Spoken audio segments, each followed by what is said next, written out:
Welcome to the Robert Hunt Financial Market Update. It's your host, Robert Hunt, where I look at the week's financial news that can be a bit confusing, misleading, and take you, of course, and help to make it actionable, understandable, and clear. What a week, therefore what a show. I've got another co-host. The audience has spoken. I've heard from audience members near and far that having an in-studio co-host has been a benefit and a blessing. So here today, I'd like to ask, Madame, what is your name? Lucy And your last name? Hunt. Oh, Lucy Hunt. And how old are you, dear? 8. 8. And do you enjoy listening and participating in the Robert Hunt Financial Market Update? Yes. Fantastic. Well, we've got a great show for you today, and little Lucy will be chiming in as well to offer her perspective as a 8-year-old. Wow. You turned 8 pretty recent, didn't you? Yes. What day did you turn 8? May 31st. Ooh, wow. Fresh coffee over here. We got an 8-year-old to dispense her wisdom. Our articles are, and one of my favorite all-time articles will be discussed today, but we're going to be talking a little bit about Twitter and what's going on in the real estate syndication game. There's been quite a blow up, if you will, related to how limited partners have been performing in various real estate general partnerships. I want to talk generally about that because I've seen that with clients and I've seen that just anecdotally in the community. So we will be discussing that. We will then look at a tax break for married couples that often can be overlooked. This is a Wall Street Journal article about spousal IRAs by Miss Lori Ianahu. Inowa. Did I say that right, Lucy? Inowa? You're not sure. Okay. And then we're going to end with a little time in Robert's Corner where we look at a World Magazine article. It's a Christian magazine from 2004. That's right. November 20, 2004. We're going back. Headline is Fickle Friend. This is an article that I will reread with regularity to remind me of what a fickle friend money is, and we'll talk about in what ways we can incorporate that into our personal finances so we don't grip too tightly. Because, when we grip the club too tightly, bad things can happen. Have you ever played golf, Lucy? Yeah. Okay, do you try to grip the club really tight or really loose or medium? Medium. That's right. And what happens if you grip it too tight? It's just kind of hard to hit. It gets harder to hit. Well, our personal finances aren't so different. When you really obsess about them and you grip really tight, you realize pretty quick that it's not that easy. So let's start. Real estate syndicated deals on Twitter, X, whatever you want to call it. I'm there so you don't have to be. There has been a kerfuffle this week, and I think his name is LP Whisperer. There's this anonymous account, which I don't always love, but it's part of our system. He was disclosing all these various famous real estate syndicators and saying all these funds that they had been promoting are actually resulting in very poor returns for investors and warning that 100% loss in their equity could occur. Now, we don't know whether that's true or not. This is just what's happening. What I do know is true is this is happening. When I sit down and meet with folks, I'm hearing more and more. If they have participated in a real estate private deal, they are getting letters saying, hey, we need you to contribute more money, or there is the potential that you could lose 100% of the equity you put in. So I'll just say that again. People who have invested money in various real estate deals are now being asked or warned, hey, look, if you don't contribute more, the bank may foreclose on these various assets. So let's talk definitionally. What is this? Well, a private deal is something where, hey, you have a general partner that says, I'm going to raise money, I'm going to buy these assets, and I'm going to give you, maybe I'll pay you out a preferred return of like 8%, and anything above that, I get to keep a certain cut of, but they're more opaque. Okay, there's less disclosure than a public investment where there's a lot of disclosure, and like a public real estate investment trust, you know exactly how things are moving and what they own. What has happened as interest rates have risen is it has put an incredible amount of stress on a lot of these funds. So a fund that borrowed money back in a lower interest rate environment, here we go, we wake up, it's high interest rates. These folks may have actually bought decent real estate. They may actually be decent real estate operators. Some of this stuff, I don't know that it's always a bad actor. I think it's just, hey, this was maybe far riskier than even the general partner appreciated. And so they're in a little bit of trouble. And so we're going to bring in my friend Lucy Hunt here to offer some expertise. So we have these two options of investments. We have opaque and difficult to understand, and clear and transparent. So I'm going to ask you, Lucy, do you prefer, when you are eating a meal, to know what ingredients are in it or not know what ingredients are in it? I want to know what ingredients are in it. And do you prefer to be able to watch the chef cook it or not know how the chef cooks it? Know how the chef cooks it. I'm the same way. And now, why is that, Lucy? Why do you enjoy when you get to know the ingredients and you get to see the chef cook it? What is it? Well, Catherine likes it too because she's gluten-free and she wants to know that it's not in the same kitchen. And also, I like it because you just know what's in it and you know how it will taste and things. Perfectly said. So a couple points Lucy brings up here. One is that, hey, it's kind of nice if you have an allergy or if you worry the ingredients are maybe stale or that's cooked properly. If you get to see it, if there's disclosures, it's actually more likely that things will be just like you want them to be. Well, the same principle is true in investing. There are different types of investment you can make with greater levels of transparency. All things being equal, and I'll argue this to the grave, you want more transparency rather than less. Okay? Now, that doesn't mean we don't trust private investments. That doesn't mean you can't do private investments. But again, all things being equal, why would you not choose an investment where you get to kind of know how everything was going, see everything, a lot of transparency? Well, that's like cooking. It's like what Lucy's saying. If all things being equal, why not just go for transparency? So I'm with you, Lucy Hunt. That's one reason why, hey, look, these people may not be bad actors at all. In fact, my impression of many of them is positive. It is possible folks could lose their entire investment. Both can be true. You can have a perfectly fine general partner in a real estate deal, raise money, and lose all their money. Doesn't make them a bad person. It just means there were risks they didn't appreciate perhaps, or high interest rates, or inflation, all these things. I like not borrowing money. And so that's a complicating factor in a lot of these deals. They borrowed a bunch of money. If you don't have to, or if you do, it's done in a very transparent, again, public real estate investment trust or vehicles that I prefer, all things being equal. We are now going to talk about a tax break that married couples often overlook. Lucy, what is a married couple? Two people that are married. Correct. What is the chief end of man? Man's chief end is to glorify God and enjoy Him forever. So what's the purpose of marriage? That you will glorify God and enjoy Him forever. Ding, ding, ding, ding, ding. So when the Wall Street Journal gets granular like this, we kind of say, okay, here's a tax break that married couples often overlook. Well, Lucy's got the big picture right.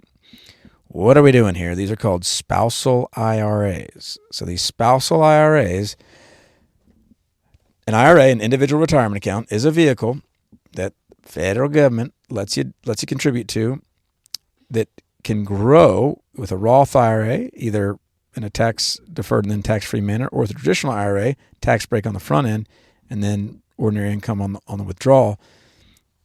And did you know, kids, this is an article by Lori Ioano, that even if your spouse is a stay-at-home mother, which we're kind of on Team Butker here, we think very highly of, even though that person may not earn nominal dollars in the IRS's eyes, if a spouse says, you know what, I earn those dollars, they can open an IRA for that husband, for that wife. So that means, hey, let's say you've got an IRA you can contribute $7,000 to. You can open one for your spouse and contribute $7,000 for them in their IRA, and that is legal. Even though the standard, typical deal is to contribute to an IRA, you have to have earned income. This spousal IRA gives the opportunity for you, if you're married, to contribute to an IRA. So I think it could be a nice thing. You never want to complicate things more than you need to, but a Roth here you can contribute to, do a backdoor if you need to. This is just something to bring up with your hourly financial advisor and say, hey, this podcast I listened to said maybe I should think about a spousal IRA. It's okay if you don't. I actually think the taxable brokerage account is the kind of incredible account that doesn't get hyped enough because it's not special. It doesn't feel like there's a wrapper for you or a giveaway, but It's actually pretty good. And Lucy Hunt, is it important to be a mother and take care of the home? Yes. Does anyone pay you for that work? No. So it'd be a good thing perhaps for your spouse to contribute some of their earned income to your retirement account? Yes. That's right. Yes, that would be nice. It would be nice. And then, as our final article, this is World Magazine. And I will confess, I've probably not read World in a long time, but on the internet, I mean, I don't subscribe to the magazine, but on the internet, I do. And this was an article that I did read live. So in 2004, I'm amazed I read this. I remember it, this article. It'll be in the show notes. You get 4 free articles at World for the month before you have to pay $4 a month. Headline, Fickle Friend. So this is a little bit of a Robert's Corner situation. This is just, I don't know if you ever feel this way. In the past probably 2 weeks, there was a torrent of bills that just hit my desk that I felt breathtaking. One of the bills is sitting in here as a co-host with me. Lucy Hunt, are you going to get braces? Yes. And are you wearing an expander right now? Yes. So that was like a fun bill. I was like, okay, a good bill, but it was something like that. And then boom, boom, boom. Now we got a mold remediation going, and I'm learning how that works. And then you got to get the guys to come back in and fix it. And then the alarm system broke when the power went off. And then water came in one of our windows, and it started to chip the paint. Anyway, just ding, ding. And then here come the medical bills from the emergency room, on and on and on. So I don't know if you ever feel this way, but sometimes you feel like, gosh, I thought I was playing perfect baseball here in the personal finance world. I thought I was keeping keep costs low, and you're investing simple, your time horizon long. I thought I was playing by Robert's rules, and yet the ball didn't bounce my way this month or this year even. And whenever that happens to me, I have to go back to this World Magazine article. This is by Andrea Sue, Fickle Friend, as a headline, subheadline, why do people insist on believing against all evidence that money will bring happiness? And I just got to read a little bit of this. She does just a great job of explaining this. She says, an hour fresh from dropping $100 at an airport ticketing counter for a 1-second typing error on a .com travel form, I am feeling disoriented over the asymmetry between work hours and the amount of money in the pocket. 2 years ago, I emptied my wallet even faster than that, $5,000 for a nanosecond thrill of running a red light with no collision coverage. That's about 12 weeks of cafe work. In a rightly ordered universe, it seems to me there would be more appropriate correlation between magnitude of moral blunder and magnitude of monetary damages. Do you ever feel that way? And yet, she says this so well, strange how we worldlings continue to insist in our minds, against all evidence to the contrary, on some kind of conjunction of earnings and well-being. The two are supposed to match up at some point, which is why we persist in chasing the former to catch hold of the latter. But it's a game of tag that never ends, a linkage only in the imagination. And then she says, and then one day you're old and die, and the two never did coalesce. And it goes on.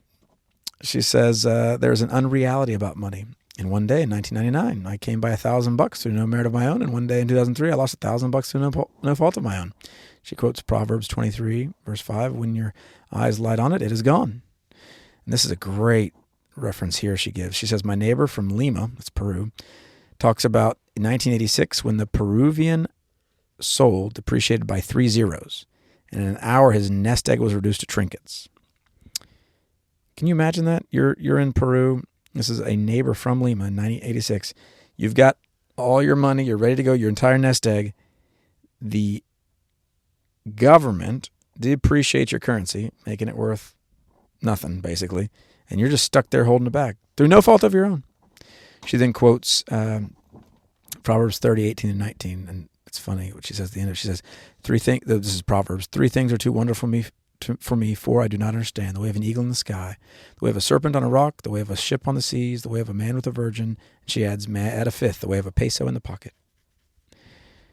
And so there are moments where we have to remember, as much as we want to dial in and do as best as we can with our personal finances, not be lazy, not be antinomian about our finances, we've got to have a loose hand. As Lucy said, we can't grip that golf club too tight. We've got to do the best we can and then be willing to roll with the punches. So if something doesn't go your way, we just don't wig out. Now, Lucy, what happens when something doesn't go your way in life? Sometimes I get mad. Sometimes I get sad. Yeah, and how do you deal with that? So something doesn't go your way, you get mad or sad. How do you process that or deal with it? I think about God's word, and I think about harder things I've done, and that is not very hard. It's not very hard, and that's what I do. Well, I couldn't have said it better myself, which is what I always say. That's true. When things get hard, and they will in your personal finances, I don't care how tight you are or how smart you are or how much you're wine-abbing or vanguarding or keeping the cost low, investing, all that stuff. The ball is going to bounce against you. And when that happens, what did Lucy Hunt say? One, remind yourself of God's word. Hey, what are the truths that are just true no matter what, over and above my present circumstances? But two, haven't I done hard things before? And can I not do them again? So whenever something hits hard in your personal finances or investing, which it happens, I mean, let's face it, so much of what I am talking about and what all of us are doing is based on probability. Think about the gentleman in Peru in 1986. Now you could argue he should have somehow owned hard assets, but who was he to know? And I don't know the circumstances. He could have owned mortgages or bonds or something that just was devalued instantly. I liked what Lucy said. You got to think back to, hey, have I done hard things before? Have I overcome them before? Okay, I can do that. Are there truths above my present circumstances I can tap into? God's word. Yes, there are. Okay. Well, why don't I do that? Because if we don't, and here's the danger, we can slip into just the extreme of legalism. I'm gonna get tighter with money. I'm gonna make sure I don't make a mistake on anything. Everything I buy better be the cheapest thing ever, and I better do, and that'll rob us of our joy. Or I've seen this way, it's antinomian. Antinomian. We think what we do doesn't matter. We'll just say, let go and let God. Jesus, take the wheel. We're not responsible for anything. We know that's not true. We got to pray and swim to shore, don't we? So that middle ground is this. We want a little bit of both. We want the dedication and the effectiveness of working hard and knowing what we're doing and studying and learning and doing the best we can, but also the open-handedness to say, despite me doing all those things, I might have a couple bad situations here that I don't quite know what to do with. And we live in a country that hadn't had a currency be devalued that fast as that 1986 Peruvian sol, but we don't know what is to come. In his heart, a man plans his course, but the Lord determines his steps. We don't know what's coming next. So this article, I'm going to link it. It's a good one. There's more here, but it's not a long article either. But I would encourage you, give it a read. I do whenever I get kind of whipped around by the financial world or just crazy bills that hit. And remember to keep your costs low, keep your investing simple, keep your time horizon long. Thank you, Lucy Hunt. Until next week.